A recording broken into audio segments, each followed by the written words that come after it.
ઘણો આનંદ કરાયો છે. સત્ય વસ્તુ તરફ ઈશારા કર્યા છે. એમ જે મહાપુરુષો અવિરતપણે સત્સંગનો આ દોર ચલાવી રહ્યા છે, ખરેખર આજનો પવિત્ર પાવન પ્રસંગ મોહનપુરી મહારાજ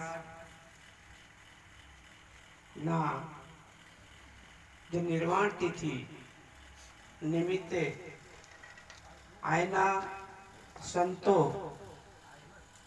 જે સદગુરુનું વચન નિભાવી આવું કાર્ય કરી રહ્યા છે. કોટી કોટી વંદન છે.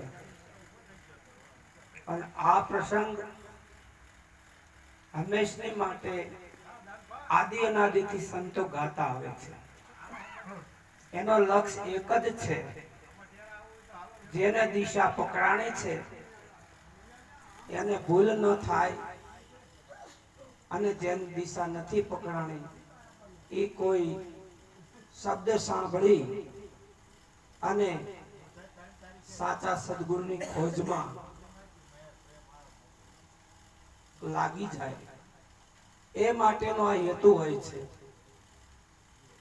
જેવી રીતે આ મહાપુરુષો ખર્ચ કરે છે, તો આવવા વાળા મહાપુરુષોને પણ ખર્ચ હોય છે.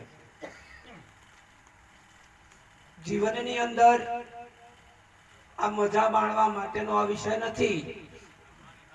જીવનની અંદર જે ભૂલેલા છે એને રાહ કેવી રીતે મળે,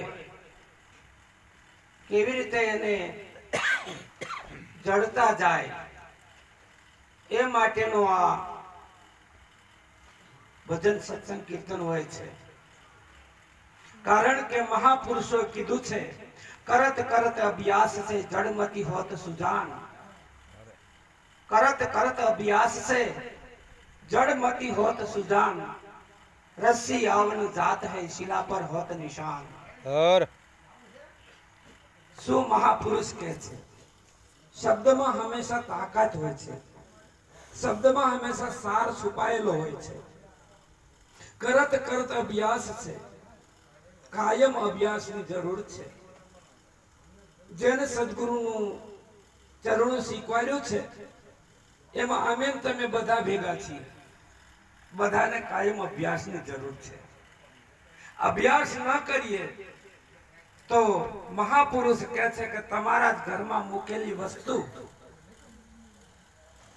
એક દિવસ તમે ભૂલી જશો. એનું કારણ શું છે? કે અભ્યાસ ઘટે છે. તમારા જ ઘરમાં વસ્તુ મૂકેલી ભૂલાઈ જાય છે, એનું કારણ તમારું સ્મરણ ઘટે છે. એવી રીતે કરત કરત અભ્યાસ છે જડમતી હોત સુજાન. જડમતી અવિદ્યા, અજ્ઞાન, જે આપણી મતિ. અવિદ્યામાં કઈ અવિદ્યા હતી? હું દેહ છું, હું દેહ છું.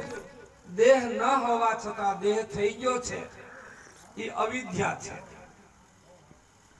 હું જન્મો છું, જન્મ તો ન હોવા છતાં જન્મનો જે ભાસ થયો છે એ અવિદ્યા છે, એ અજ્ઞાન છે. હું મરું છું, ખરેખર અમર હોવા છતાં મરવાનો જે ભય બેઠો છે એ અવિદ્યા છે. આ અવિદ્યાને તોડવા માટે કાયમ અભ્યાસની જરૂર છે. મહાપુરુષ શું કહે છે? રસ્સી અવન જાત હૈ શિલા પર હોત નિશાન. પહેલાના સમયની અંદર કો હાલતા હતા. કો હાલતા એટલે હેઠેની જે વર્તડી હતી એ પાવઠા હારે ઘસાતી હતી. કાયમ ઘસાવાના કારણે ગોળ એનો ઘીસોટો પડી જતો હતો. રસ્સીની કોઈ તાકાત નથી પથ્થરને ઘીસો પાડવાની, પણ કાયમનો મહારો છે. કાયમના મહારાના કારણે એને ઘીસોટો પડી જાય છે. એમ આપણે કાયમનો અભ્યાસથી આપણને જે આ દેહ ધ્યાસ લાગ્યો છે એ તૂટી જાય છે. સદગુરુ મહારાજ ખરેખર આ તોડે છે પણ પાછા બીજે દી પાછા પકડી લે છે. જે સદગુરુ મહારાજ જ્યારે સદગુરુ મહારાજ આગળ જઈ અને કહે છે કે તું દેહ નથી, તું જન્મતો નથી, તું મરતો નથી, તમે હા પાડો છો અમે તમે બધા, પણ પાછા પકડી લઈએ છીએ. એનું શું કારણ? કાયમનો અભ્યાસ નથી, કાયમનો જે નથી અને એ પકડી લીધું છે એના કારણે આવું થઈ જાય છે. એટલે મહાપુરુષ કહે છે કે રસી આવન જાતે શિલા પર હોત નિશાન, કાયમ જો સંતોનો સંત સમાગમ સદાય રાખશો તો જ તમને તમારી જેમ છે તેમ સ્વરૂપ જ્ઞાન સતત ને સતત રહ્યા કરશે. નહીતર એક દિન સમય, કારણ કે આ ગુરુનો બોધ લીધા પછી જ્યાં સુધી શરીર છે ત્યાં સુધીનો અભ્યાસ છે. જો શરીર છૂટતા દેહ થઈ ગયા તો અધોગતિ, અધોગતિ ને અધોગતિ છે. એટલે મહાપુરુષો સતત દિશા તરફ આવા ભજન સત્સંગ રાખતા હોય છે. એટલે મહાપુરુષો કહે છે, આગળ બધાએ બહુ વાત સારી કરી છે કે અગુણ સગુણ નહીં કુછ ભેદા, ગાવી મુનિ પુરાણ બુદ્ધ ભેદા. તુલસીદાસ મહાત્માનું સૂત્ર છે. નિર્ગુણ, અગુણ એટલે નિર્ગુણ, સગુણ એટલે સાકાર સ્વરૂપ. અગુણ સગુણ નહીં કુછ ભેદા, ગાવી મુનિ પુરાણ બુદ્ધ ભેદા. મુનિઓ પુરાણો પોકારી પોકારીને કહે છે આમાં કોઈ ભેદ નથી. અગુણ અરૂપ અખ જોઈ, ભક્ત પ્રેમ બસ સગુણ છે ભાઈ. ભક્તોને પ્રેમ કોની સાથે હોય છે? જો સગુણ સાકાર સ્વરૂપ મોહનપુરી મહારાજનું નથી અત્યારે, બરાબર ને? જો સગુણ સાકાર સ્વરૂપને હોય તો પ્રશ્ન જાગ્યો હોય તો એની આગળ સમાધાન થાય. એટલે મહાપુરુષ કે ભક્તને સગુણ સાથે પ્રીતિ વધારે હોય છે. અને સગુણ સાથે જો પ્રીતિ નહીં આવે તો હજી પણ આપણે કંઈક ઘટે છે. અગુણ અરૂપ અલખ જોઈ, ભક્ત પ્રેમ બસ સગુણ સહોઈ, જો ગુણ રહિત સગુણ સોઈ કેસા. ગુણ વિનાનો નિર્ગુણ થી સગુણ બન્યું છે. વાસ્તવમાં બે એક છે. આ દિશા જેને પકડાઈ જાય તો સદગુરુ મહારાજનું જ્ઞાન તમને અમને જ્યારે તન મન ધન અને શીશ સદગુરુ મહારાજ લેતા હોય છે ત્યારે આનું શીશ ક્યારે પાછું આપતા નથી. આપે ને તો વસ્તુ ખોટી છે.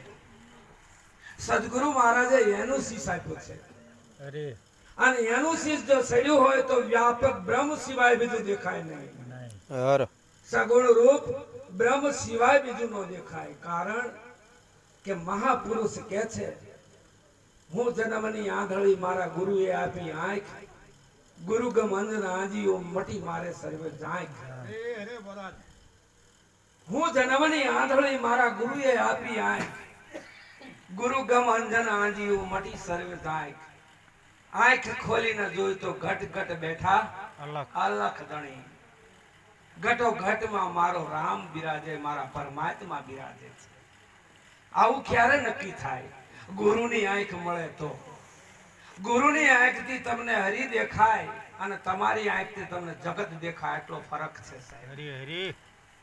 તમારી આંખ જો હશે તો તમને જગત દેખાય.